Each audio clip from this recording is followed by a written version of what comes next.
ఎఫెసీయులకు రాసిన పత్రిక 1వ అధ్యాయం 10వ వచనం చదువుదాం. That in the dispensation of the fullness of time he might gather together in one all things in Christ, both which are in heaven and which are on earth, even in him. Dispensation of the fullness of time. కాలం యొక్క పరిపాలన. So మనము ఈ dispensation ఓయికనోమియా అనగా పరిపాలన, సమయంను పరిపాలించువాడు. So సమయం అనేది 2 భాగములుగా మనం నేర్చుకున్నాం, క్రోనోస్, కైరోస్. క్రోనోస్ అనగా సూర్యుడి యొక్క చంద్రుడి యొక్క రావడము పోవడం వలన దినములు మాసములు లెక్కించబడి సంవత్సరముల కింద మనం కొలుస్తాము కాలముని. ఇంకొక కాలం ఉంది, గ్రీక్ భాషలో మనం కాలము అని రాస్తున్నాం, ఇప్పుడు కాలములు అని రాయబడ్డది. సో ఈ కాలం అనేది కైరోస్ అనగా ఏ కాలం అయితే మనం కొలుస్తున్నామో ఆ కాలము తర్వాత అనగా ఆ కాలం ముగిసిపోతుంది. ఆ కాలం ముగిసిన పిమ్మట ఇంకొక కాలం ఉంటుంది. అది కొలవదగినది కాదు, కొలవలేం దాన్ని. మనము బ్రతుకుచున్న మానవుడు పడిపోయిన దినం మొదలుకొని మనం చూస్తాము 7వ కాలము సమాప్తమైన వరకు రకరకమైన కాలముల్లో దేవుడు విభిన్నంగా మానవునితో ఆయన యొక్క కృపను, ఆయన ప్రత్యక్షతను, ఆయన సమకూర్పును, ఆయన రక్షణను అందింపజేస్తూ వచ్చాడు. సో ఇక్కడ ఎఫెసీయులకు రాసిన పత్రిక 1వ అధ్యాయం 8వ వచనం, కాలము సంపూర్ణమైనప్పుడు జరగవలసిన ఏర్పాటును బట్టి ఆయన తన దయా సంకల్పము చొప్పున తన చిత్తమును గూర్చిన మర్మమును మనకు తెలియజేశాను. సో ఈ కాలము సంపూర్ణం అవడం అంటే అర్థం ఏంటి అనగా, ఏదో కాలం ఉంది, ఆ కాలము సంపూర్ణం అయిపోవాలి. ఒక కాలము అనగా మనం కాలము అని ఎందుకు అంటామంటే ఇంకో కాలం ఉంటుంది కనుక, ఆ కాలము ఈ కాలము. సో మనం ఒక కాలం గురించి మాట్లాడతామనగా మనం ఇంకో కాలంలో ఉన్నవారం, లేక ఇంకో కాలం గురించి మాట్లాడబోచున్నాము. సో కాలము అనేది ఎప్పుడు వెనకో ముందు ఇంకో కాలం ఉంటేనే కాలం అవుతుంది.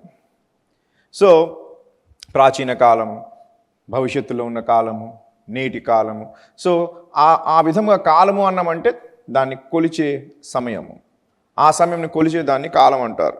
సో ఈ కాలంను సంపూర్ణం అవ్వాలి అనగా ఫస్ట్ ఆఫ్ ఆల్ ఎన్ని కాలములు ఉన్నాయి మనం లాస్ట్ టైం మొదలుపెట్టాము, లాస్ట్ వీక్ మొదలుపెట్టాము. 7 కాలములు ఉన్నాయి. 7 కాలములు కలవు.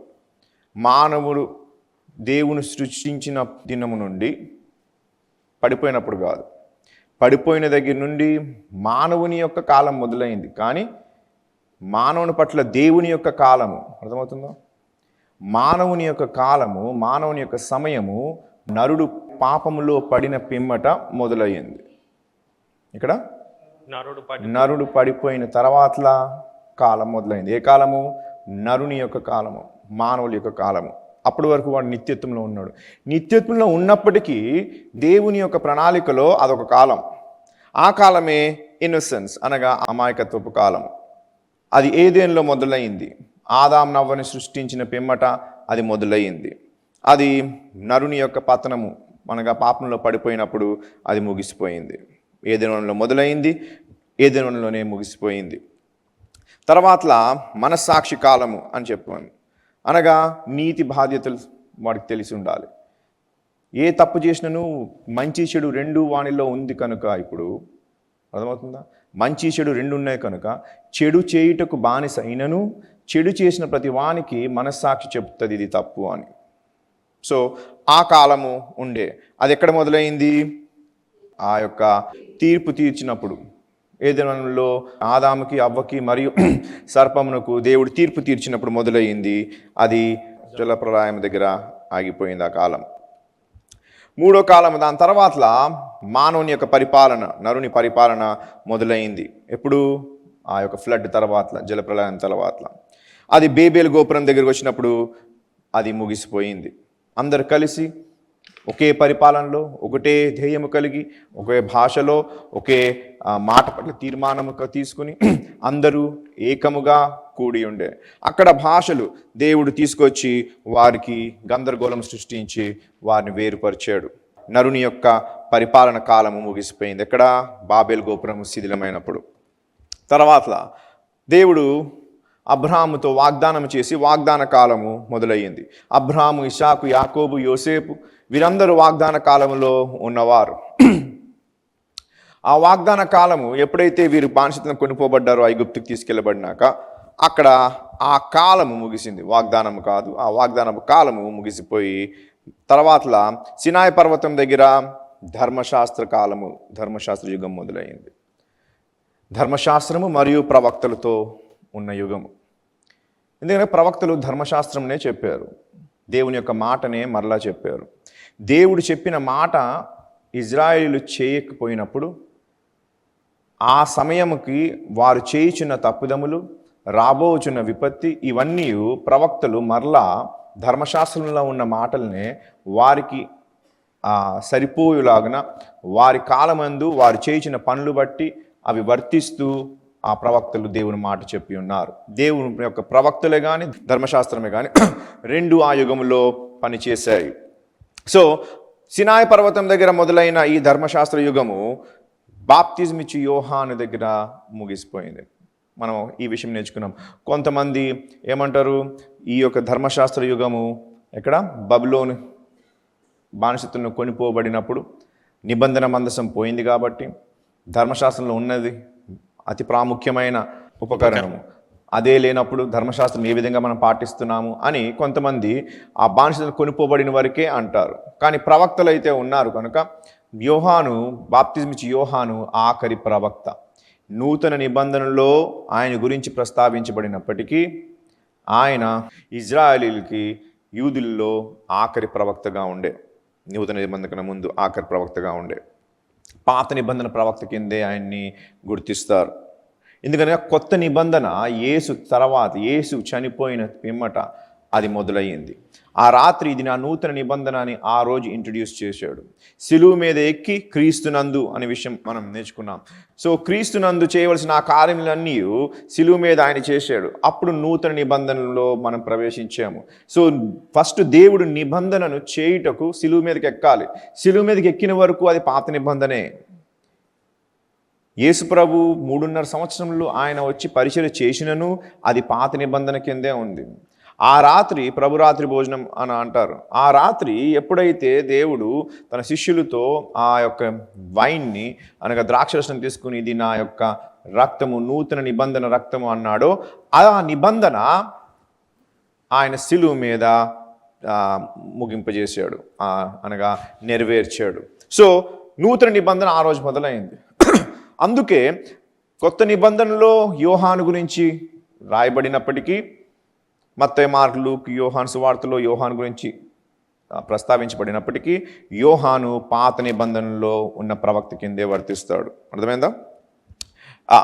సో ఆ తర్వాత యేసు చనిపోయి ఆరోహణమైన పిమ్మట పెంతెకోస్తు పండుగ దినము నాడు దేవుని ఆత్మ, ఆ ప్రభువే ఆత్మవై సంఘముని ఆవిర్భవించి బయటికి తీసుకొచ్చాడు. ఆ సంఘము అప్పటి నుంచి సంఘకాలం మొదలైంది. ఏం మొదలైంది? సంఘకాలం మొదలైంది. ఈ సంఘకాలము నాడు నుంచి నేటి వరకు నడుస్తూనే ఉంది. క్రీస్తు భూలోకంలోకి వచ్చాడు. క్రీస్తు భూలోకంలోకి వచ్చి 3.5 సంవత్సరాలు పరిచర్య చేసి ఆయన శిలువ మీద చనిపోయి భూగర్భంలోకి వెళ్ళి 3 దినములు సువార్తను ప్రకటించి ఆయన పునరుత్థానుడై పరలోకంకి వెళ్ళి రక్తంను ప్రోక్షించి ఆయన చేసిన నిబంధన కంప్లీట్ చేసిన పిమ్మట ఆయన తిరిగి వచ్చాడు. వచ్చి 40 దినములు పరిచర్య చేసి ఆయన పైకి మరలా వెళ్ళిపోయాడు. వెళ్ళిపోయిన 10 రోజుల పిమ్మట పరిశుద్ధాత్ముడు పెంతెకోస్తు పండుగ రోజు ఆ 120 మంది మేడగదిలో ఆయన వచ్చి సంఘం మొదలైంది. ఆనాడు నుంచి ఈ యొక్క కాలం మొదలై ఉన్నది. ఇదే సంఘకాలము. చాలామంది కృపాకాలము అని అంటారు, తప్పు లేదు. కానీ ఈ కాలమే కృపాకాలం అనుకోవడం తప్పు. దేవుని కృప, నరుడు పతనమైన అప్పుడు నరుడు పాపము చేసినప్పుడే ఆయన కృప ఉండే. అందుకే నరుణ్ణి చంపకుండా దేవుడే ఒక ఇన్నోసెంట్ యానిమల్ని, అమాయకపు గొర్రె పిల్లని వధించి వారిని క్షమించాడు. అది ఆయన కృపే వారికి రక్షించింది. ఆ కృపే వారికి నేర్పించింది. ఆ కృపే వారికి ధర్మశాస్త్రము యుగములో వారికి నేర్పించింది. కృపాకాలము లేక సంఘకాలం పెంతెకోస్తు దినం రోజు మొదలైంది. నేడు మనం అదే కాలంలో ఉన్నాము. కానీ ఈ కాలము ముగించబడు దినము సమీపిస్తుంది. ఎప్పుడైనా ఏ రోజైనా జరగవచ్చు. దానికే హ్యార్పాజో అని అన్నారు. హ్యార్పాజో అని గ్రీక్లో అన్నారు. అనగా ఇలా తీసుకెళ్ళిపోబడుట, వెంటనే ఇట్లా లాగి తీసుకెళ్ళిపోవట. సో దాన్నే మనము రూపాంతరము అని అంటున్నాము.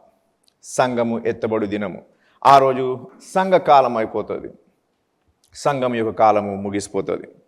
తర్వాత 7వ కాలము ముగిసే ముందు దేవుడు, జాగ్రత్త వినండి, 7వ కాలము పెంతెకోస్తు రోజు పరిశుద్ధాత్మ వచ్చిన పిమ్మట సంఘకాలం మొదలైంది.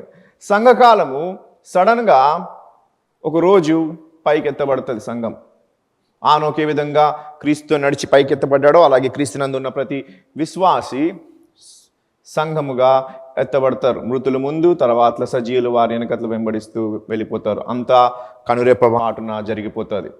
ఇది జరిగిపోయిన వెంటనే 7వ కాలం మొదలవ్వదు. అక్కడ ఒక చిన్న విరామం వస్తుంది.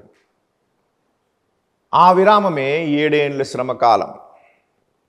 ఇది ఎందుకు వస్తుంది అనగా, దేవుడు ఇజ్రాయెలుతో చెప్పాను కదా, వాగ్దాన కాలము ముగిసిపోయింది అని చెప్పాను. కానీ వాగ్దానం ముగిసిపోలేదు. సో దేవుడు చేసిన వాగ్దానము, ఇజ్రాయెల్ని రక్షిస్తా అనే వాగ్దానము, ఆయన ఈ 7వ కాలము అయినగా 1000 ఏండ్ల రాజ్యము, 7వ కాలం 1000 ఏండ్ల పరిపాలన.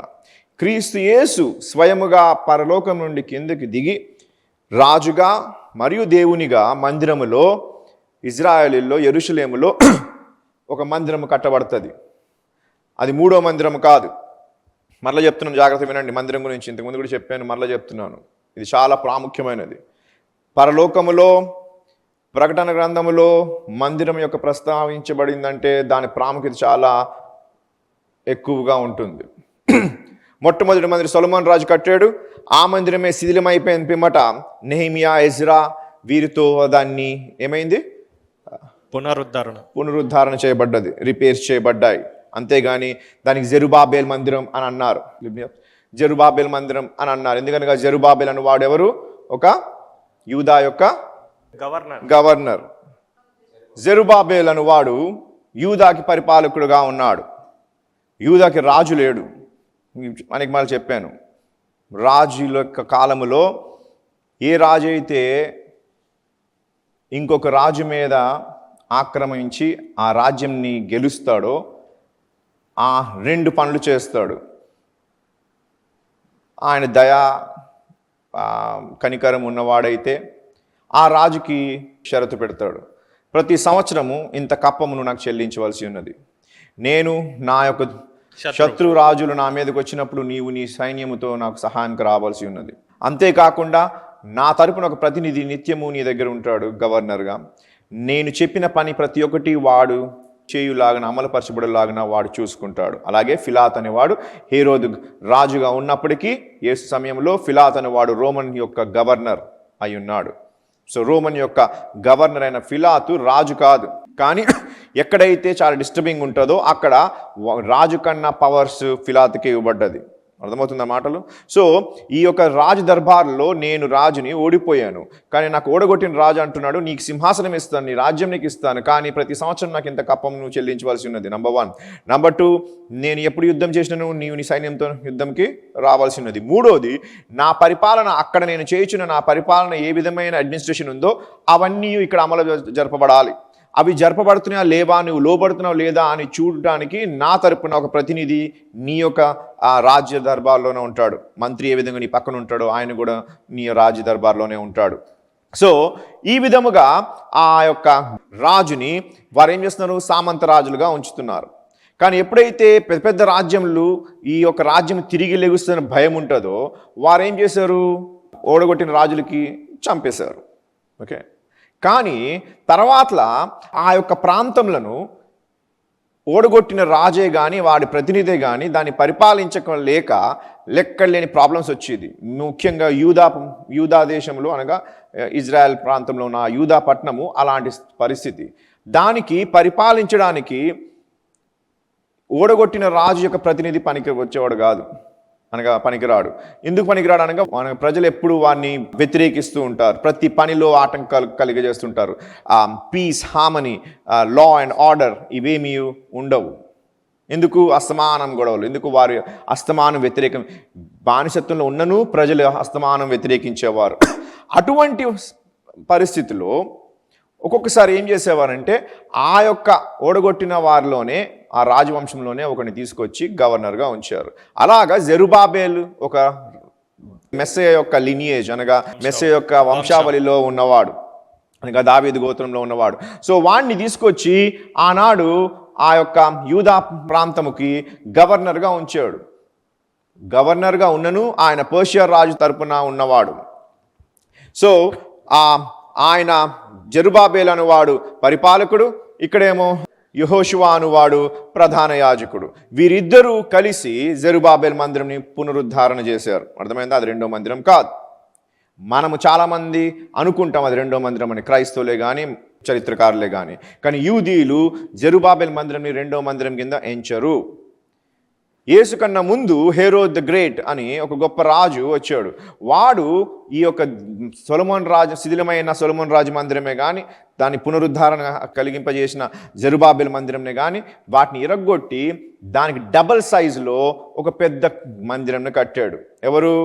హెరోద్ అనువాడు. ఆయన అది కట్టిన పిమ్మట యేసు చనిపోయిన తర్వాత 70 సంవత్సరం తర్వాత ఆ మందిరం, రెండో మందిరం అంటారు, దాన్ని నిర్మూలం చేశారు యూదులు. నాడు నుంచి నేటి వరకు వారికి ఏ మందిరం లేదు. కానీ ఎప్పుడైతే సంఘము పైకి ఎత్తబడుతుందో, 7వ కాలము మొదలవక మునుపు దేవుడు ఒక విరామం ఇస్తున్నాడు. ఆ విరామము కాలంలో యూదులను వారు ఈ 3వ మందిరం నిర్మాణం చేస్తారు. ఈ 3వ మందిరం నిర్మాణం చేసిన పిమ్మట ఆ మందిరములో ఈ అంత్యక్రీస్తు అనేవాడు వచ్చి పూజింపబడుటకు నేనే యోగ్యుడిని, నేనే మెస్సయ్యని అని చెప్పినప్పుడు యూదులు ఆ యొక్క శాంతి ఒప్పందంని రగ్గొడతారు. ఎందుకనగా వాడిని అంగీకరించరు, వాడిని మెస్సయ్య కింద అంగీకరించరు. యెషయా గ్రంథంలో ఉన్న అనేకమైన ప్రవచనములన్నీ వాడు నెరవేరుస్తూ చూపిస్తాడు మనుషులకి. నేనే మీకు మీ మెస్సయ్య అని చెప్తాడు.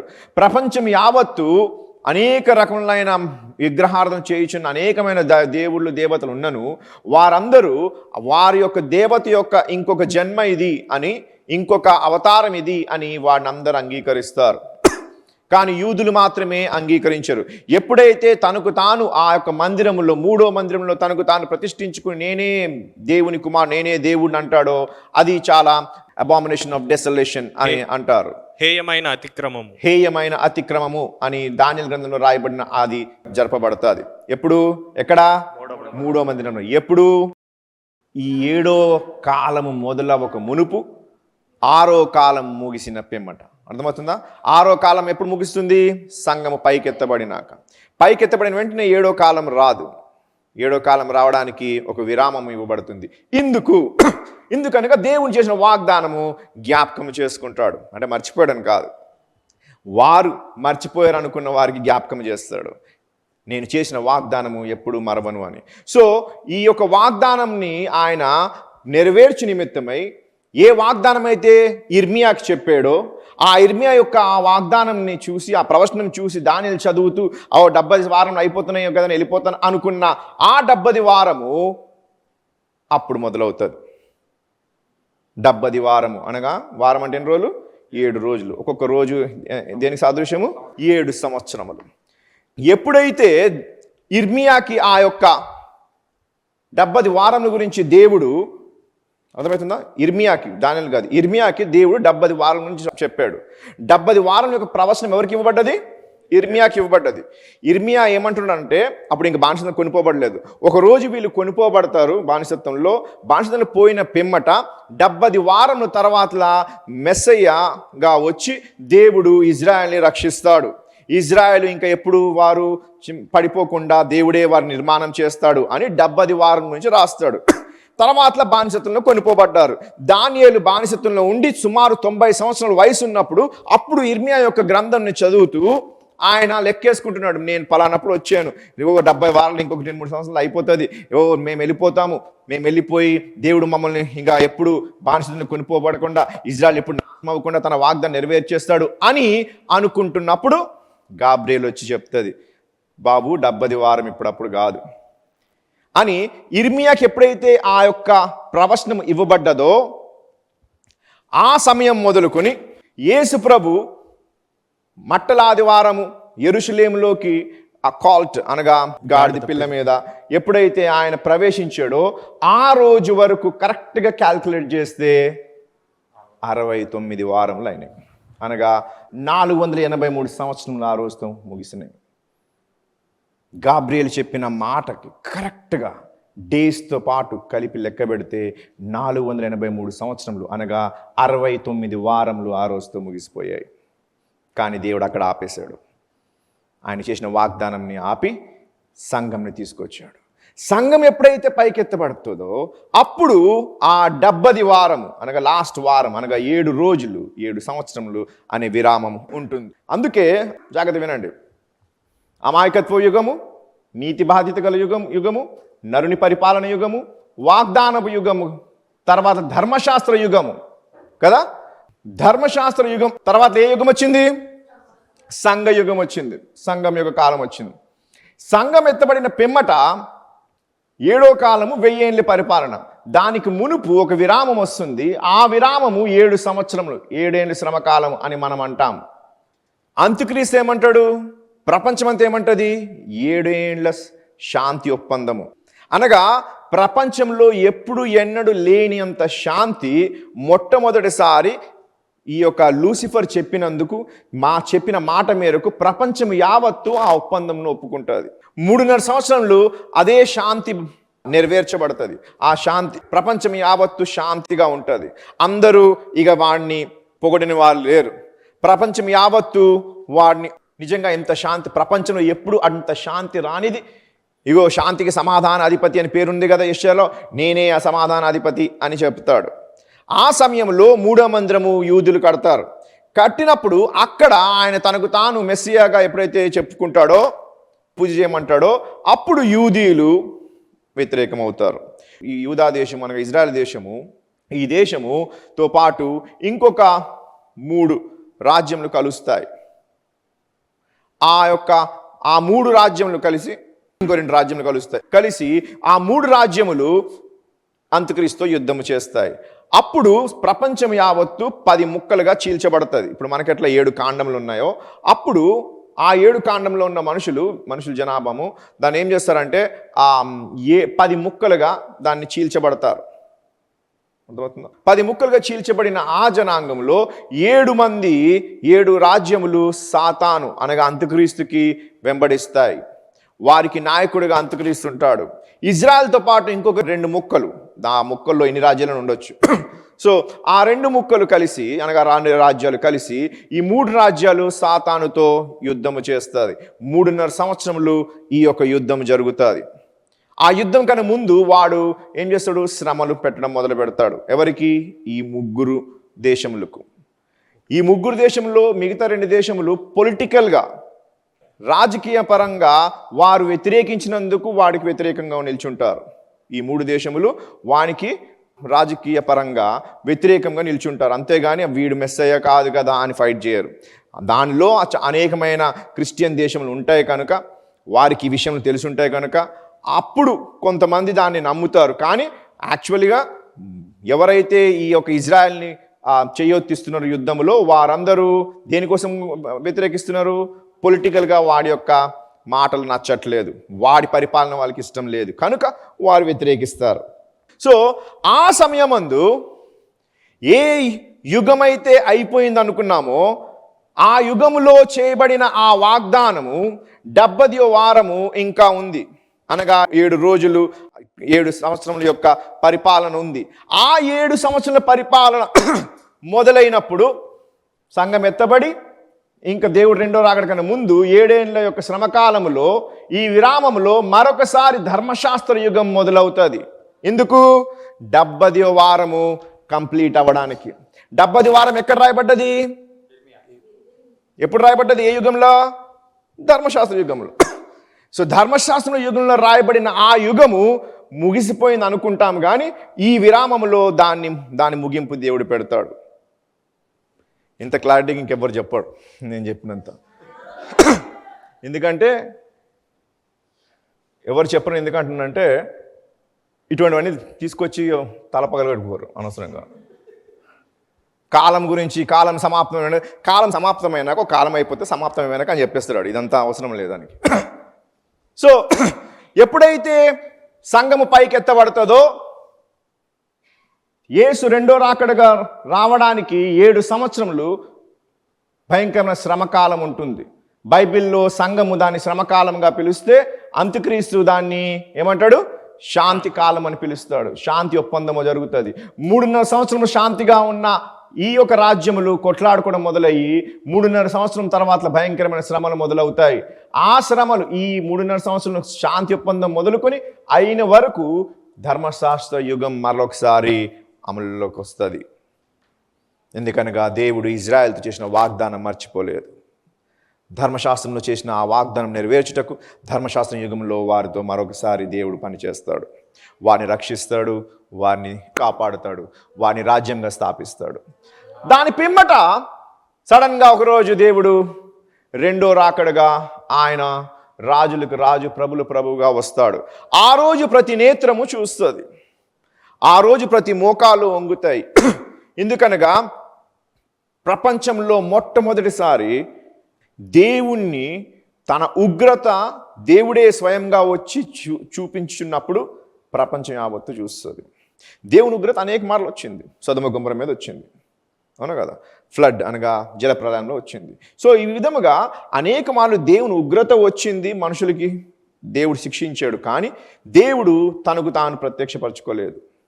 కానీ రెండో రాకడ సమయమందు, 7 ఏళ్ల పరిపాలన సమాప్తమవు సమయమందు ఎంతమందికైతే వాడు బాధ పెడతాడో ఆ రక్తము చనిపోయిన తర్వాతలా వచ్చి ఎక్కడుంటుంది?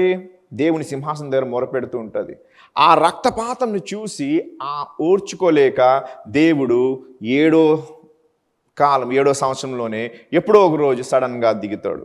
అది కూడా ఎప్పుడు దిగుతుందో తెలియదు. కానీ చూడండి, ఎప్పుడైతే మధ్యాకాశంలో సడన్గా దిగుతాడో ఎవ్వరికి కనబడ్డు. ఓన్లీ ఎవరు కనబడతాడు? క్రీస్తునందున్న వారికే కనబడతాడు. కానీ రెండో రాకడ కూడా 7వ సంవత్సరం ముగిసిన వరకు వెయిట్ చేయడు. బైబిల్లో ఉందా మాట. ఎప్పుడైతే వారు మొర పెడతారో ఆ మొరని విని యేసు ప్రభు సడన్గా రెండో రాకడలో వస్తాడు. వచ్చినప్పుడు ఆయన యొక్క బలము, ఆయన అతిశయము, ఆయన గొప్పతనము, ఆయన ప్రభావము ఏ విధముగా దురాత్మకి సంఖ్యల్లో బంధిస్తుంది, ఆ దురాత్మకు ఫాలో అయిన వారందరికీ, వెంబడించిన వారందరికీ ఏ విధముగా ఆయన బంధిస్తాడనే విషయం ప్రతి నేత్రము చూస్తుంది. కనుక గజగజలాడి వణుకుతుంది. అనగా దేవుడు ఎప్పుడైతే రెండో రాకడలో వస్తాడో దురాత్మ శక్తులను, వాడిని వెంబడించిన ప్రతి అనుచరులను దేవుడు బంధింపజేస్తాడు. ఆ రాకడిని మనుషులందరూ ప్రతి నేత్రము చూచును అని రాయబడి ఉన్నది. ప్రతి మోకాలు వంగును, ఎందుకనగా భయముతో వంగుతాయి. కానీ అప్పటికి దేవుడు ఇంకా వారి క్షమాపణ అనేది ఉండదు. కనుక వారందరినీ తీసుకెళ్ళి పాతాళంలో పడేస్తాడు. జడ్జిమెంట్ కాదు, పాతాళంలో పడేస్తాడు. సైతాన్ని కూడా పాతాళంలో పడేస్తాడు. పడేసిన పిమ్మట యేసు తన రాజ్యముని ఈ భూమి యందు మరొకసారి ఏం చేస్తాడు? స్థాపింపజేస్తాడు. మరొకసారి ఎందుకంటే ఏదెనులో ఆయనే రాజుగా ఉండేవాడు, ఆయనే దేవుడిగా ఉండేవాడు. సో నీతితో నీతి రాజ్యం స్థాపించబడుతుంది. ఆ నీతి రాజ్యంని నీతిమంతుడైన యేసు పరిపాలిస్తాడు. ఆయనే దేవుడుగా. అప్పుడు ఇంకొక మందిరం కట్టబడుతుంది. అదే 1000 ఏండ్ల మందిరము అని అంటారు. మిలేనియల్ టెంపుల్ అంటారు. అనగా 1000 ఏండ్లలో ప్రతి దేశంలో ఉన్న ప్రతి వాడు అప్పుడు ఏం చేస్తారు? ఆయనకు ఆరాధిస్తారు. ఇప్పుడు ఇంతకు ఎవరు ఆరాధిస్తారు ఆయనకి? మనం పైకి వెళ్ళిపోయినాం కదా. పైకి వెళ్ళిపోయిన మనమే ఎప్పుడైతే రెండో రాకడలో వస్తాడో మనమందరం ఆయనతో భూమి ఎందుకు వస్తాం. మనమందరికి మహిమ శరీరంలో ఉన్నాయి. మహిమ శరీరంలో ఉన్న మనము భూమిలో కొంతమంది ఉన్నారు కదా, ఇజ్రాయేలీలు, యూదీలు, ప్లస్ ఎవరైతే అన్యులైనప్పటికీ వారు ముద్రేసుకోకుండా శ్రమలు అనుభవిస్తున్నారు. కన్ను పోయింది ఒకటికి, చెవి పోయింది ఒకటికి, భయంకర శ్రమలు అనుభవిస్తున్నారు. వారిని వారు అదే శరీరంతో ఉంటారు. సో భౌతికమైన శరీరంతో ఉన్న వారితో మహిమవంతమైన శరీరంతో ఉన్న మనము ఇద్దరము కలిసి జీవిస్తాం. అది ఎలా అవుతుంది కదా? అది ఎలా అవుతుంది? ఎలా అవుతుంది అనగా, యేసు పునరుత్థానుడైన తర్వాత ఏం శరీరం ఉంది ఆయనకి? మహిమ శరీరం ఉన్నవాడు వచ్చి చాపలెట్ల వేపుతాడు, వాళ్ళతో ఎలా తింటాడు, వాళ్ళతో ఎలా తాగుతాడు. సో ఏ విధముగా ఆయన భౌతికమైన శరీరమైన శిష్యులతో ఉన్నాడో అదే విధముగా ఆయన మన యొక్క నిజ స్వరూపము కనుక మనము ఆయన ఏం చేసాడో అది చేస్తాము కనుక మనము మహిమవంతమైన శరీరములతో ఆ భౌతికమైన శరీరంలో ఉన్న వారితో మనము కలిసి ఆ యొక్క 1000 ఏళ్ల పరిపాలనలో ఉంటాం. 1000 ఏళ్ల పరిపాలన అయిపోయిన పిమ్మట 7 కాలములు ముగిసిపోతాయి. పౌలు చెప్పే కాలంను ముగించబడుట అంటే ఆ కాలం ముగించబడాలి. ఆ 1000 ఏళ్ల పరిపాలన రెండో రాకడతో మొదలై యేసు పరిపాలించి భూమి యావత్తు నీతి, శాంతి, సమాధానము, ప్రేమ, ఐక్యత, దేవుని భయము, భక్తిలో జీవించుచున్న కాలము. అది సాతాను ఎక్కడ పెట్టేస్తాడు? పాతాళంలో పెడతాడు. కానీ 1000 ఏళ్ల పరిపాలన పిమ్మట సాతానుకి మరొకసారి ఒక ఛాన్స్ ఇచ్చి వాడిని విడుదల చేస్తాడు. సో విడుదల చేసినప్పుడు సాతాను మరొకసారి తిరుగుబాటు చేస్తాడు. జాగ్రత్తగా వినండి. సాతాను మరొకసారి తిరుగుబాటు చేసినప్పుడు ఈ తిరుగుబాటులో చూడండి, ఆయనకి వెంబడించిన ఈ 7 ఏళ్ల పరిపాలనలో మరియు ఈ కాలం అన్నింటిలో వాడిని వెంబడించిన వారందరినీ ఎక్కడ తీసుకెళ్ళి పెట్టాడు? దేవుడు పాతాళంలో పెట్టాడు. సాతానికే విడుదల చేస్తాడు, మనుషుల్ని విడుదల చేయడు. సాతాను విడుదల చేసినప్పుడు ఆ సాతాను ఈ 1000 ఏళ్ల పరిపాలనలో నూతనముగా పుట్టిన ఆ జనాంగమును అనగా ఆ పిల్లలను, ఆ తరమును మొత్తం తీసుకెళ్ళిపోతాడు. ఇస్కరేణుల వలె వారిని వెంబడిస్తారు అని రాయబడి ఉంది బైబిల్లో. వారికి క్షమాపణ ఉండదు, వారికి సిలువ శిక్షణ వర్తించదు. ఎందుకు వర్తించదు అనగా వారు పాపం లేకుండా పుట్టారు.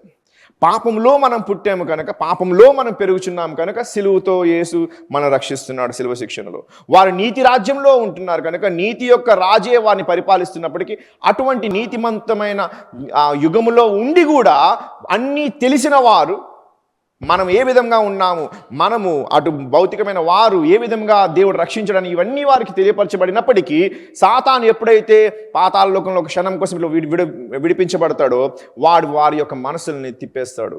వారందరూ ఇస్కరేణుల వలె వాడిని వెంబడిస్తారు. వెంబడించినప్పుడు దేవుడు వానికి ఆ వెంబడించిన వారందరికీ నిత్యము పాతాళ లోకంలో ఏం చేస్తాడు? బంధింపజేస్తాడు. బంధింపజేసి అప్పుడు ఏంటది? మహాధవలవర్ణ సింహాసన తీర్పు అవుతుంది. The great white throne judgement. ధవలం అంటే తెలుపు. తెల్లని సింహాసనం మీద దేవుడు కూర్చుని, అనగా నీతి సింహాసనం అనదాం. సో నీతి సింహాసనం మీద ఆయన కూర్చుని నీతిమంతుడైన దేవుడు, న్యాయమూర్తి అయిన ఆయన ఏం చేస్తాడు? తీర్పిస్తాడు. ఆ తీర్పులోనే సాతాను గడ వచ్చి చెప్తాడు, వాళ్ళకి ఎట్లా తీసుకొస్తావు, ఈమె సంగతి తెలుసా, ఈమె స్టోరీ తెలుసా, బాప్తిజం తీసుకున్నాక ఈమెమేం చేసింది తెలుసా, ప్రార్థన చేసినాక నేను ఇంకెప్పుడు తప్పు చేయను నాకు ఈమెమేం చేసింది తెలుసా అని అంతం నీ యొక్క హిస్టరీ ఫైల్ అంతా తీసుకొస్తాడు. అప్పుడు దేవుడు ఆ యొక్క నీ పాపములు యావత్తు రాసిన ఆ కాగితంనే చింపుటకు కొలెషన్స్ పత్రికలో చదివినాము. ఏం చేశాడు? ఆ యొక్క పత్రాలను ఏం చేశాడు? మేకేసి కొట్టాడు, సిలువేశాడు. నీ పాపములు, నీ జడ్జిమెంట్ అంతయు నేను భరించానని చెప్తాడు. సో అందుకే మనకి విశ్వాసులకి తీర్పు అనేది లేదు. మనం అయ్యగా చెప్తున్నా, క్రీస్తునందు ఏ శిక్ష విధించబడదు. ఎందుకనగా నీ శిక్ష విధించబడింది. ఆ థ్రోన్ జడ్జ్మెంట్ అప్పుడు అన్యులకి అందరికీ జడ్జ్మెంట్ అవుతుంది. అప్పటి వరకు వారు పాతాళ లోకంలో ఉన్నప్పటికీ వారికి అసలైన, అక్కడేం కూర్చోబెట్టి తిండి పెట్టలే, భయంకరంగా ఉంటుంది. కానీ అసలైన ఏంటది? జడ్జ్మెంట్, అసలైన శిక్ష వారికి అప్పుడు మొదలవుతుంది. ఇక మనము ఏమవుతాము? నిత్యము పరలోకమందు ఉండడానికి మనం వెళ్ళిపోతాం. ఇప్పుడు వినండి, దేవుడు ఎక్కడుంటే దాన్ని ఏమంటారు? నీ లోకం గాంధీ పరలోకం. దేవుడు ఎక్కడైతే ఉంటాడో దానికి ఆ ఇంటికి ఏమంటారు? మందిరం, దేవాలయం కదా. సో మానవుడు దేవుణ్ణి ఆరాధించుటకు ప్రతిసారి ఎక్కడికి వచ్చాడు? ఆ మందిరంకి వచ్చాడు. గుడారమే కానీ మందిరమే కానీ. అంతకుముందు అబ్రాహాము, ఇస్సాకు, యాకోబు, యోబు వీళ్ళందరూ ఏం చేశారు? బలిపీఠంని కట్టి సో దేవుని యొక్క స్థానాన్ని ప్రత్యేకపరిచారు. సో మందిరంలో దేవుడు ఉండేవాడు. ఎక్కడ ఉండేవాడు? పరలోకంలో మందిరం ఉండదు. ఎందుకు ఉండదు అనగా పరలోకం ఆయన ఇల్లు. మందిరం ఎవరికి కావాలి? ఆరాధికులకి. అర్థమవుతున్న మాటలు? ఆరాధికులు వారి గృహము కాని గృహము అనేదాన్ని వెళ్తారు, అదే మందిరము. నీ ఇంటిలో కూడా నువ్వు ఆరాధించవచ్చు, కానీ ఆరాధన కేంద్రములో అందరు భక్తులు కలిసి ఆయన గృహం అనే స్థలంలో కూడి మనం ఆయనకు ఆరాధిస్తాం. అది పాత నిబంధన ఆలయమే కానీ నేడున్న సంఘములే కానీ. అర్థమవుతుందా? మీ ఇళ్ళ నుంచి బయటికి వచ్చి ఒక స్థలములో దేవుని సన్నిధానము ఉంటుందని విశ్వాసముతో మనం వస్తాము. వారేమో ఈ యొక్క స్థలములో దేవుడి యొక్క నిబంధన మందసం ఉండి దేవుడు వచ్చి ఉంటాడని వారు వచ్చేవారు. వారి గృహములు విడిచి, జాగ్రత్త వినండి, వారి గృహములు విడిచి ఆయన గృహమునకు వచ్చి పూజించేవారు. అందుకే అది ఆలయము, అందుకే అది దేవాలయము. అర్థమైందా? కానీ పరలోకం ఎవరిల్లు? ఓకే, మీ ఇల్లు ఏంటి మరి అప్పుడు? సో దేవుని ఇల్లే మీ ఇల్లేనాక మీ ఇల్లు ఎడవది వస్తారు? ఇంకా మీ ఇల్లు వదిలి ఇంకొక ఇంటికి ఎట్లా వెళ్తారు? అర్థమవుతున్న మాటలు?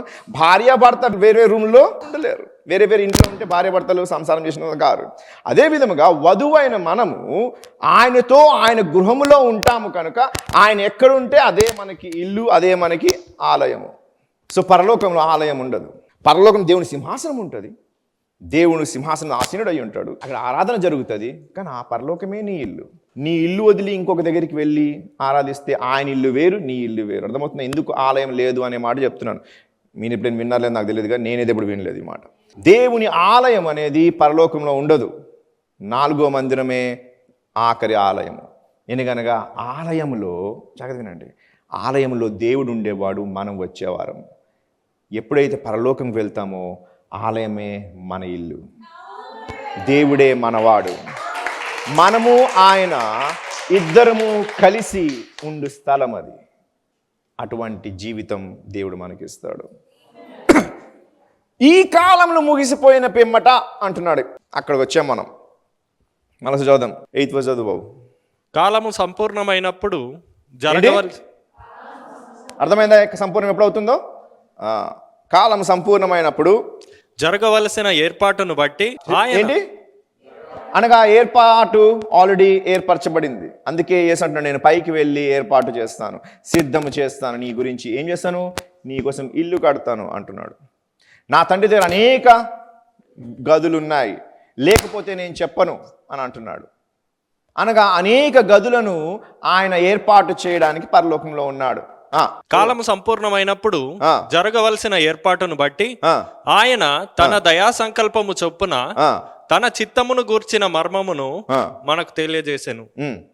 మనకు సంపూర్ణమైన జ్ఞాన వివేచన కలుగుటకు ఆ కృపను మన ఎడల విస్తరింపజేసెను. ఏం చేయబడ్డది?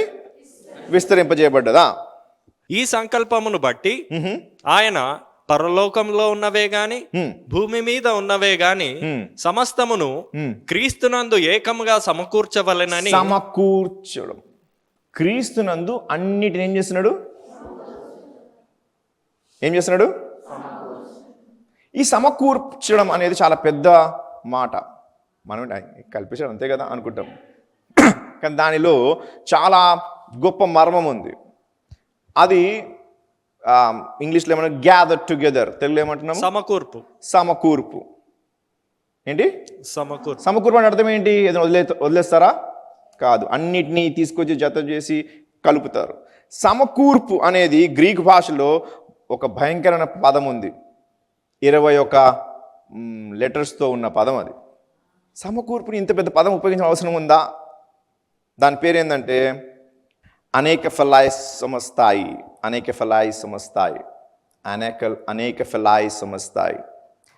ఈ అనేక ఫలాయి సమస్తాయి అంటే ఏంటి?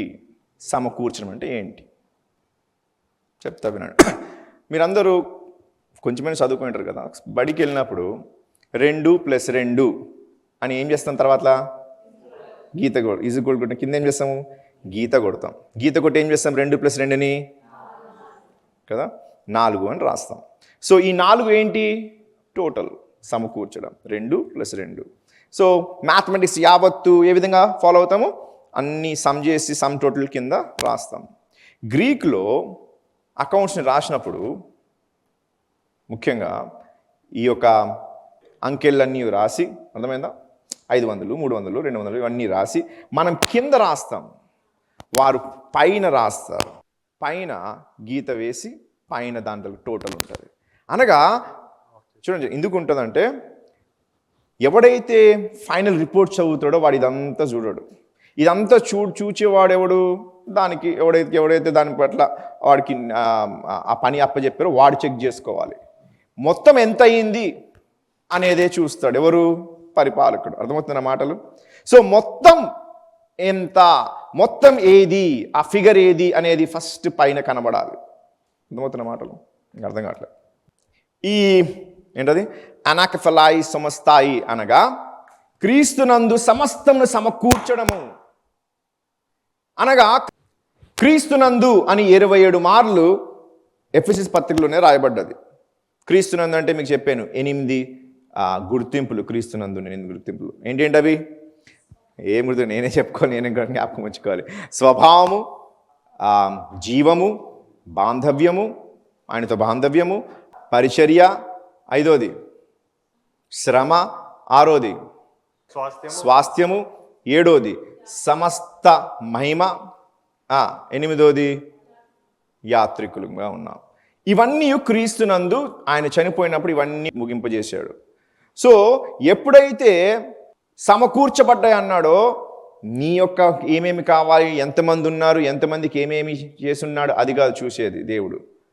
క్రీస్తును చూస్తాడు పైన క్రీస్తును చూడగాన నీ యొక్క లెక్కంతా కరెక్ట్గా ఉంది అని ఎంచుతాడు.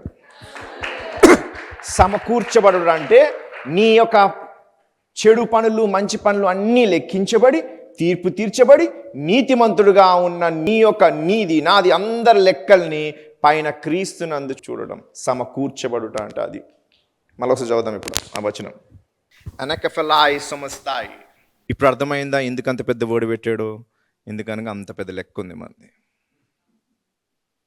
అనకఫలాయి సమస్తాయి, ఆల్ థింగ్స్ గ్యాదర్ టుగెదర్, సమస్తముని సమకూర్చి క్రీస్తునందు ఉంచున్నాడు. Let's read again.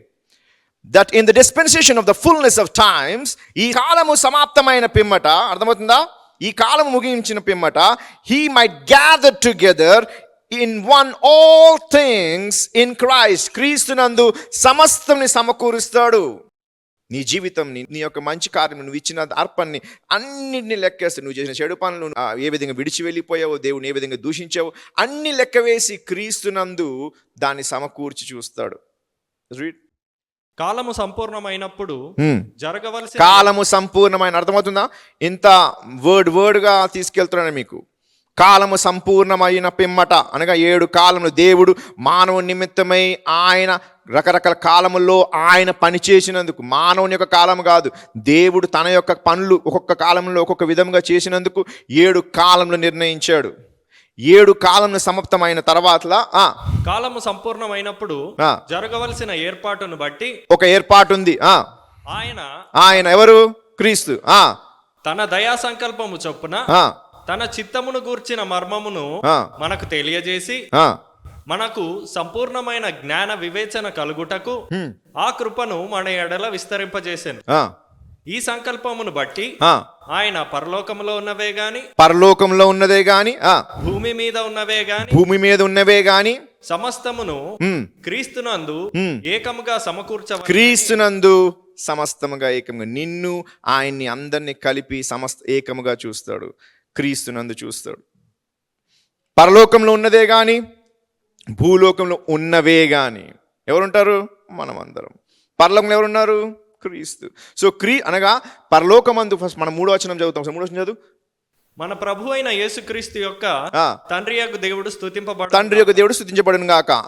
ఆయన క్రీస్తునందు జాగ్రత్త, క్రీస్తునందు పరలోక విషయములలో ఆ విషయం అనేది అది కలిపిన పదం. పరలోకములో ఆత్మ సంబంధమైన ప్రతి ఆశీర్వాదము మనకు అనుగ్రహించాడు. సమకూర్చి క్రీస్తునందు అనుగ్రహించినాడు. క్రీస్తు అక్కడ ఉన్నాడంటే నీ ప్రతి ఆశీర్వాదము ఆయనలో ఉన్నది. అందుకే 27 మార్లు పౌలు క్రీస్తునందు అంటున్నాడు. సో పరలోకంలో ఉన్న క్రీస్తే గాని భూమిలో ఉన్న నీవే గాని సమస్తము సమకూర్చబడ్డది ఎవరి యందు? క్రీస్తునందు. ఎప్పుడు? కాలంలో ముగిసిన పిమ్మట ఇవన్నీ gather together Anakephalai samostai, which is sum up, adding column of figures with as a sum on top. పైన ఈ యొక్క అంకెలన్నీ అందరు లెక్కబెట్టి లెక్క యొక్క సమకూర్పును ఎక్కడ రాయబడుతుంది? పైన రాయబడుతుంది. అందుకే ఆయన పైన పెట్టాడు. అందుకే ఆ పదం వారు ఉపయోగించారు. పైన ఉన్న టోటల్, నీ టోటల్ ఎక్కడుంది? పైన ఉంది. క్రీస్తునందు నీ టోటల్ చేయబడుతుంది. క్రీస్తునందు నువ్వు ఎంచబడతావు. నీవు చనిపోయినను నీ కాలం అవ్వలేదు. కాలంలో సమాప్తమైన తర్వాత నీవు క్రీస్తునందు ఎంచబడతావు. ఆ క్రీస్తునందు సమస్త ఆత్మీయ ఆశీర్వాదములు ఉన్నాయి. అవన్నీ మనకి ఎఫెసస్లో తెలియపరచబడుతున్నాయి. Hallelujah. All things absolute universality in heaven and earth. పరలోకమందు, భూలోకమందు. పరలోకంలో పరిశుద్ధత, దేవుని నీతి, ఆరాధన భూమి యందు జరపబడునుగాక. పరలోకంలో జరిగినట్టు అప్పటి వరకు దేవుడు యేసు ప్రభు ఆ పరలోకంలో జరిగినట్టు భూమి మీద చేయడానికి ప్రయత్నిస్తుంటే జరగట్లేదు. నమూనాను చూపించాడు, తీసుకొచ్చాడు. నిబంధన మందసంని పైనున్న నిబంధన మందసంని చూపించి కింద నిర్మాణం చేశాడు.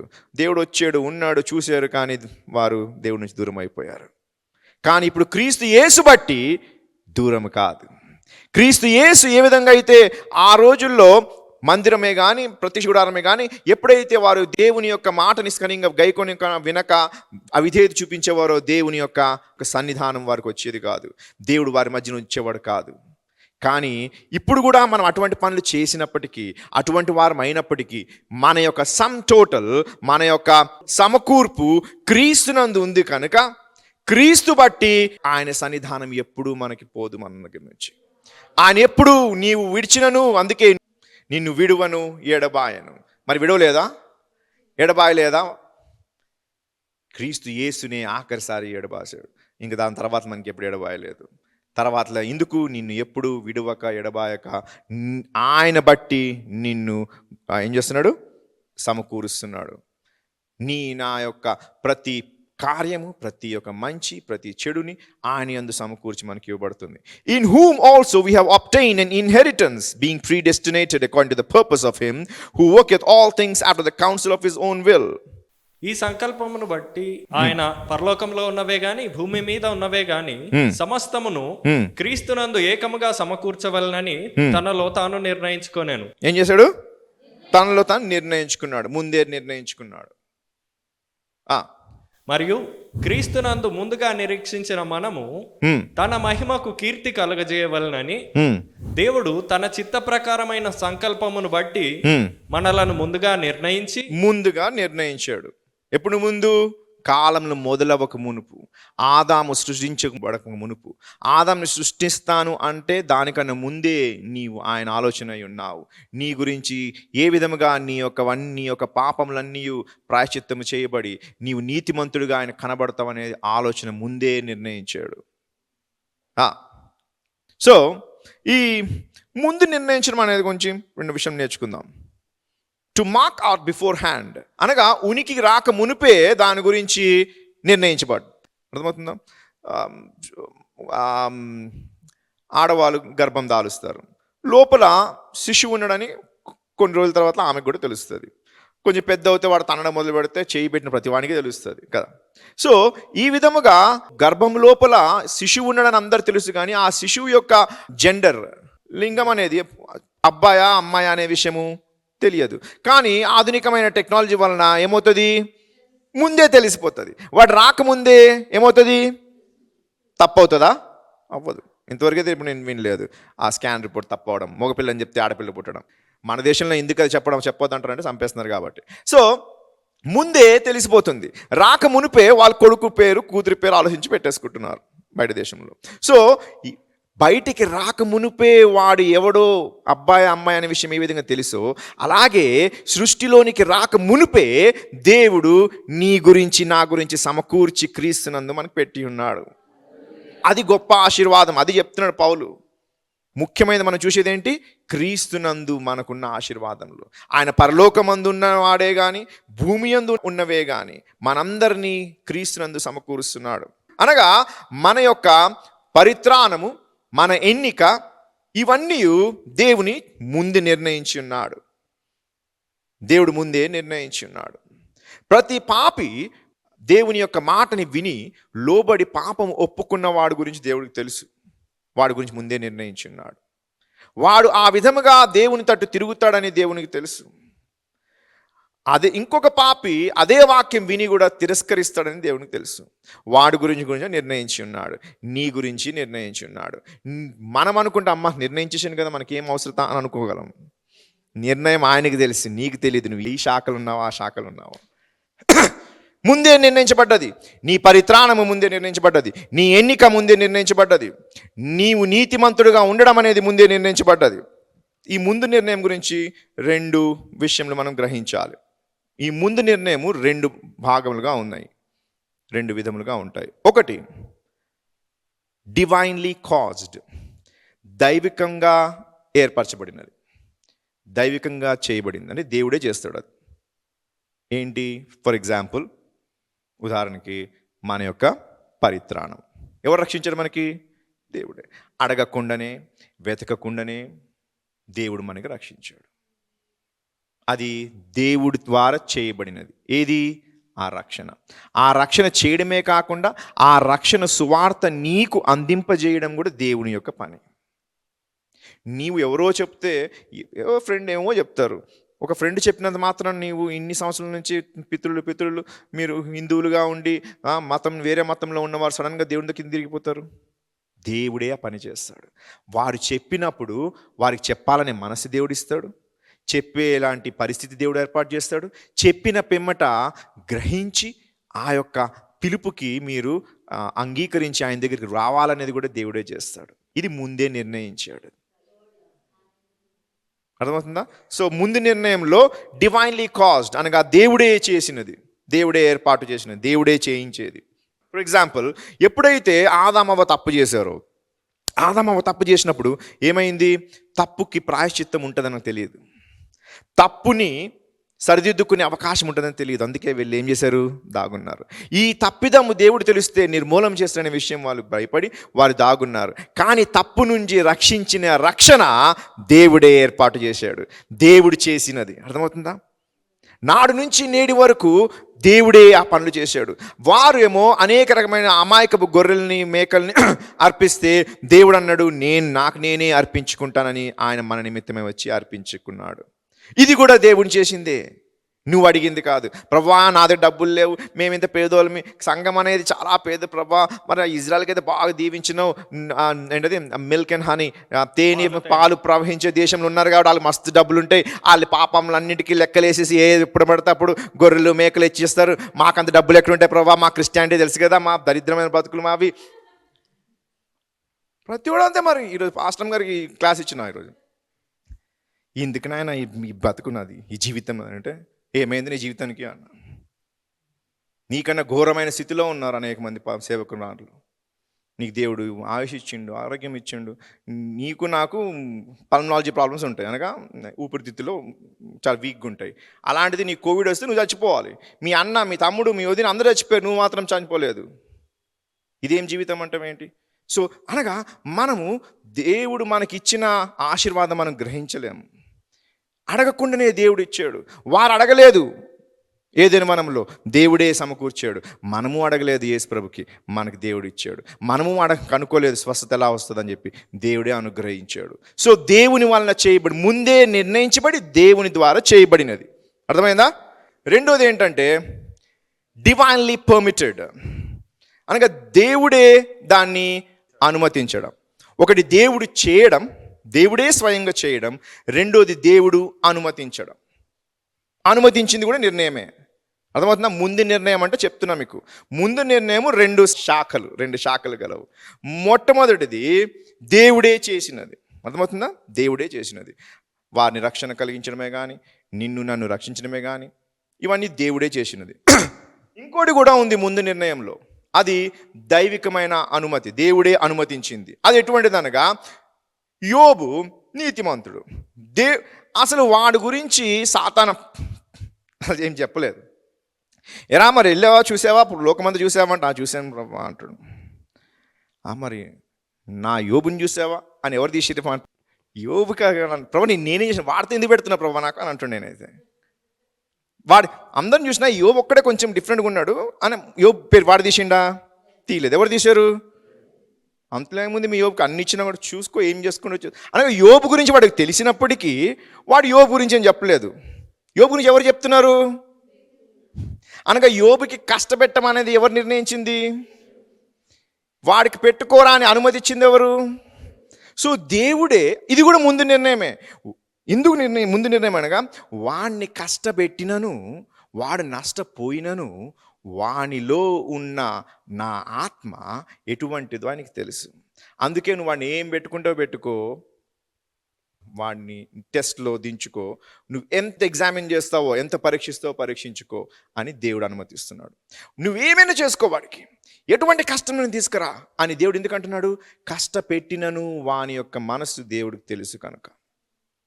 సో దేవుడు అనుమతిస్తే ఇది కూడా ముందు నిర్ణయించబడ్డది. ఏది? వాడిని కష్టపెట్టినను నష్టపెట్టినను వాడు మాత్రము దేవుణ్ణి దూషించడు అనేది ముందు నిర్ణయం. దేవునికి వాని సంగతి తెలుసు. తర్వాత అబ్రహాము స్టోరీలో చూస్తే హాగర్తో పొమ్మని ఎవరన్నారు? సేరా అంటారు. తర్వాత హాగర్ని పంపించమని ఎవరంటారు? సేరానే అంటుంది. ఆ కొడుకుని ఎవరు పంపించమంటాడు? సేరానే అంటుంది. ఆ బాధలో ఉంటాడు. అప్పుడు దేవుడు వచ్చి ఒక మాట అంటాడు, నీ భార్య చెప్పేది మాట విను. బైబిల్ చదువుతుంది. ఇదేం న్యాయమైన దేవుడు బాబు, పాప అనవసరంగా దాన్ని తీసుకొచ్చిర్రు ఎందుకు? దాని పని మనుషులో ఉండే పని చేసుకుని బతుకుతుండే, దాన్ని తీసుకొచ్చి దాంతో పిల్లని కానీ ఇప్పుడు వాడిని పిల్లని అట్లా తోలేయడం అదేం న్యాయము? అర్థమవుతుందా? అది ఏం న్యాయము అని అనుకుంటావు. ఇది కూడా దేవుడు ముందు నిర్ణయించింది కనుక సేరా అలా చెప్తుంటే దేవుడు ఆపలేదు. సేరా తర్వాత పంపించేమన్నా కూడా దేవుడు ఆపలేదు. ఎందుకనగా అలా పంపించబడితే ఇజ్రాయేల్ వెళ్ళిపోవట. వాగ్దాన పుత్రులు ఇజ్రాయేలు కాదు, సంఘం అనబడు మనము. అది గలతీ పత్రికలో చెప్తాడు. మనం గలషియన్స్ నేర్చుకున్నప్పుడు అప్పుడు నేర్చుకుందాం ఆ విషయం. ఎందుకు ఇష్మాయిల్ని పంపించాడు? ఎందుకు ఇసాక్ని దగ్గర పెట్టుకున్నాడు? ఎందుకనగా నిన్ను నన్ను దగ్గర పెట్టుకోవడానికి, సంఘకాలంని తీసుకురావడానికి, దాని ఛాయారూపంలో ఉండుటకు.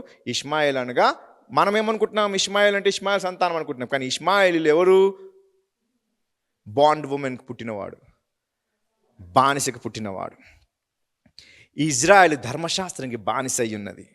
బానిసత్వంలో ధర్మశాస్త్రాన్ని పాటిస్తేనే తప్ప నీతి వాళ్ళకి రాదు.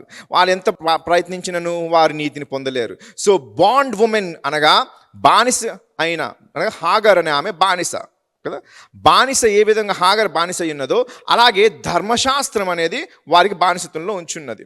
ఆ ధర్మశాస్త్రం పుట్టిన వారు ఇజ్రాయేలీలు. ఇష్మాయిల్ అనగా ఇజ్రాయేలీలు. వారిని దేవుడు పంపించి వాగ్దాన పుత్రునిగా మనలను ఉంచుకుంటున్నాడు. అర్థమవుతుందా? సో ఇది కూడా దేవుడి యొక్క ముందు నిర్ణయమే. ఆమెకి పిల్లలు పుడతారని చెప్పి 25 సంవత్సరాలైనను దేవుడు గర్భం తెరవలేదు. 25 years దేవుడు వాగ్దానం ఇచ్చిన 25 సంవత్సరాల వరకు దేవుడు గర్భం తెరవలేదు. ఎందుకు? ముందు నిర్ణయించాడు. అలా చేస్తేనే తప్ప సేరమ్మ లెగిసి హాగర్ని పంపిస్తుంది. హాగర్ని పంపిస్తేనే తప్ప ఇష్మాయిల్ వస్తాడు. ఇష్మాయిల్ వస్తేనే తప్ప ఒకరోజు ఇసాకు పుట్టిన తర్వాత ఇష్మాయిల్ యొక్క ఏంటిది ప్రాబ్లం తెలుస్తుంది. తెలిసినప్పుడు ఏం చేస్తారు? తండ్రి ఏం చేయాలి? పంపించాలి. తండ్రి అయిన దేవుడు ఇజ్రాయెల్ని చూడండి, పుట్టినట్ట ఇక్కడ వాగ్దానం చేశాడు. అబ్రహాంకి ఇసాక్ పుట్టాడు. తర్వాత దానికన్నా ముందు ఎవరు పుట్టాడు? ఇష్మాయిల్ పుట్టాడు. ఎవరికి పుట్టాడు? బానిసకి పుట్టాడు. ధర్మశాస్త్రానికి బానిస అయిన వారిని పక్కన పంపించాలి. అదే ఎప్పుడైతే ఇక్కడికి వచ్చిండో శిలువ మీదకి, దేవుడు ఏం చేస్తున్నాడు? బానిస అయిన ఇజ్రాయెల్ని పక్కన పంపించేసి ఏం చేస్తున్నాడు? వాగ్దానము చేసిన నూతన నిబంధనతో వాగ్దానం చేసిన సంఘముతో దేవుడు ఉంటూ వారిని పక్కన పెట్టాడు. కానీ పక్కన పెట్టి ఎడారిలో ఉన్న ఇష్మాయిల్ని వదిలేలేదు, వానికి దీవించాడు. అదే విధముగా సో ఎప్పుడైతే ఈ కృప ఈ సంఘకాలము అవుతుందో, ఈ సంఘకాలము నిమిత్తమై అక్కడ ఇష్మాయిల్ని దూరం పెట్టాడు, ఇసాకుని తీసుకొచ్చాడు. ఆ ఇసాకు వలనే సహోదరులారా, ఇసాకు వలనే మనము వాగ్దాన పుత్రులై ఉన్నాము అని అంటాడు. రోమి పత్రికలో అబ్రహాంకు పుట్టినవాడు వాగ్దాన పుత్రుడు కాదు, అబ్రహాంకు పుట్టినవారు ఇజ్రాయేలీలు కాదు. ప్రామిసెస్, ఆర్డినెన్సెస్ ఇవన్నీ ఎవరికి వర్తిస్తుంది? ఇజ్రాయేలీలకే. మరి మనకి ప్రామిసెస్ అన్ని ఇజ్రాయేల్కే అని అన్ని చెప్తూ కిందకు వచ్చినాక అంటాడు, అబ్రహాంకు పుట్టినంత మాత్రం ఇజ్రాయేలీయుడు కాదు అంటున్నాడు. అబ్రహాంకి ఇష్మాయిల్ పుట్టాడు, కానీ వాగ్దాన పుత్రం వాడు కాదు. వాడు బానిసత్వంలో ఉన్నవాడు, ధర్మశాస్త్రంకి బానిసత్వంగా ఉన్నవాడు. మనము నిబంధనతో పుట్టిన జనాంగము. నూతన నిబంధన వలన యేసును అంగీకరించినందుకు మనము వాగ్దాన పుత్రులనేమో. ఇసాకు వలె మనము వాగ్దాన పుత్రులై ఉన్నాము. ఇది ముందు నిర్ణయం అయి ఉన్నది. అర్థమవుతుందా? 2 ముందు నిర్ణయములు ఏంటి? ఒకటి దేవుడే చేసేది, ఇంకోటి దేవుడు అనుమతించేది. ప్రార్థన చేసుకుందాం. Our most heavenly loving Father, we gather here tonight to seek of your blessing that's recorded in this book of Ephesians. ఎఫెసీయులకు రాసిన పత్రికలో నీవు మా నిమిత్తమై రాసి ఉన్న ఈ అమూల్యమైన ఆశీర్వాదమును తెలుసుకున్నట్టుకు మేము వచ్చి ఉన్నాము. మమ్మల్ని క్రీస్తునందు సమకూర్చిన వాడా నీకు స్తోత్రములు. క్రీస్తును చూసినప్పుడు మా అందరూ నీకు కనబడతారు. ఎవరెవరు ఉన్నారో కాదు, క్రీస్తునందు ఎవరెవరి పాపమైతే ఆయన మోసి ఉన్నాడో, ఎవరెవరికైతే ఆయన రక్షణ కలిగించినాడో వారందరూ క్రీస్తులో ఉన్నవారు. ప్రభువా నీకు స్తోత్రములు. ఇది నీవు ముందు నిర్ణయించి ఉన్నావు, నీవే దీన్ని చేసి ఉన్నావు, నీవే దీనికి అనుమతించి ఉన్నావు. నీకు స్తోత్రములు, నీకు స్తోత్రములు. కాలము సంపూర్ణమైన పిమ్మటనైనా ఈ యొక్క గొప్ప సమకూర్పులో మాకు నిలబెడుతున్నావు. నీకు స్తోత్రం. క్రీస్తునందు మమ్మల్ని సమకూరుస్తున్నావు. నీకు స్తోత్రం. అట్టి గొప్ప ఆశీర్వాదం మేము కనుగొనేలాగా తెలుసుకునేలాగా మాకు ఇచ్చిన ఈ అవకాశం బట్టి నీకు స్తోత్రములు. ఆయన అతృష్ణతో వచ్చిన నీ యొక్క నాయన మరి నీ పిల్లలని నీవు నింపుము, ఆశీర్వాదంతో నింపుము. ఏవైతే నీవు రాసిన్నావు, ఏవైతే నీవు మాకు బోధిస్తున్నావో క్రీస్తునందు అవన్నీ మేము నాయన పొందులాగన మా జీవితాల్ని వెలిగింపజేయము, జ్ఞానముతో నింపుము. యేసు పరిశుద్ధ నామమున ప్రార్థన చేయుచున్నాము తండ్రి. ఆమేన్. God bless you.